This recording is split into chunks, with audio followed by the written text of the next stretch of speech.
Good evening, everyone. I'm Carissa Rossi. Breaking news tonight, a man known for his vandalism in the Dayton area was just arrested in Kentucky. College student Scott Michael was bolting down this street when he lost control of his car. Churchgoers tell us that they are shocked about the alleged allegations that their priest had sexual relations with 4 teenage boys. Bank of America customers will soon be unable to spend more than they have on their debit card accounts. Springfield police are investigating human remains found on the 400 block of West Main Street. And finally, in entertainment news, Mike Posner, an up-and-coming pop artist, will be dropping his first album this summer. Not only did he admit to killing Jenny Nelson, but he also admitted to the kidnapping of her young son, William. Not 2010, then when?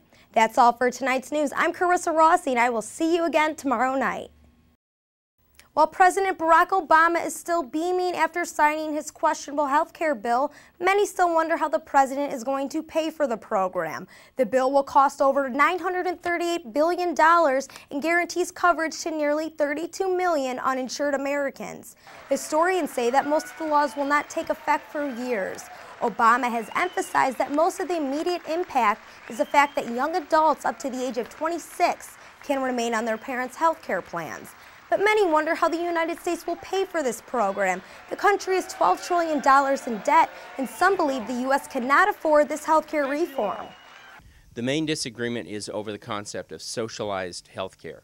That is, having what the Democrats call the single-payer system, where government controls everything and determines who gets what medicine. And by the way, this is coming. There is rationing coming. So will this new bill help or hurt the economy? We will have more on this controversy coming up tonight at 11.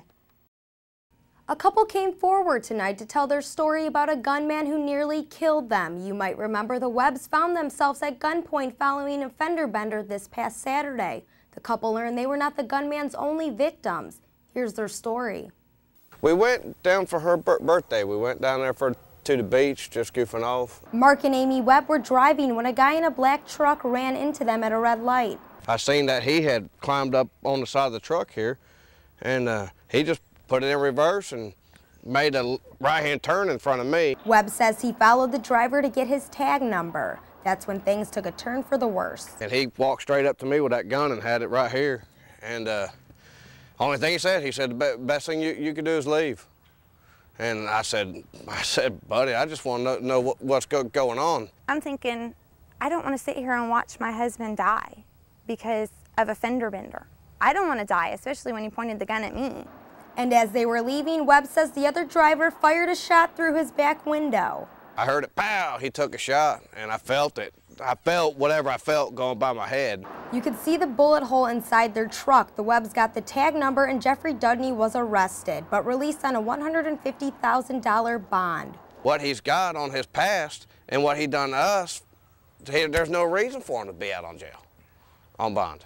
A detective told the Webbs the same man that shot at them killed himself after holding hostages in a shooting range. If he wasn't let out off of our stuff, these people wouldn't have had to gone through what they went through.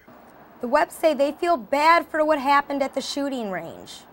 Had he not, we not followed him, none of this would have never happened, and he wouldn't have felt like that was the only choice that he had. But they do feel relieved the man who shot at them is gone. There's definitely relief because I feel like I'm going to be able to walk out my door now and not fear for my life.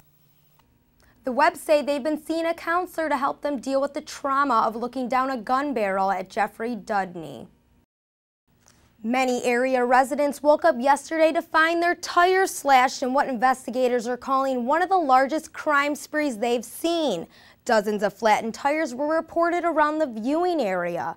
Detectives are now working hard to catch the culprits. At the Allied Tire Shop, they're piling up slashed tires. If you look right here, right there is where they're stabbing it with something, either like a pocket knife or a kitchen knife or something, but they're actually stabbing it into the tires to the point where we can't repair it. The slashings took place over the weekend. Greg Adams woke up to 3 of his vehicles in his driveway with flat tires. You're probably looking at, between all 3 cars, at least about $3,000 worth of damage that was done to the tires. In my 23 years with the Sheriff's Office, this is probably one of the biggest sprees that we've had in a weekend period. Detectives are asking for the public's help. Forensics was called on several of the cases. Hopefully we can get some fingerprints off the fenders of the vehicles, eyewitnesses. Somebody out there knows something about this. We're asking that they call us. Concerned residents are gathering reward money for information leading to an arrest. Bring these kids to justice and make them realize that you know, what they think is fun isn't really fun at all. It'll end up in jail. I mean, this is felony what they did. Residents say they're working to pool their money towards a $1,000 reward. You can contact the sheriff's office if you have any information.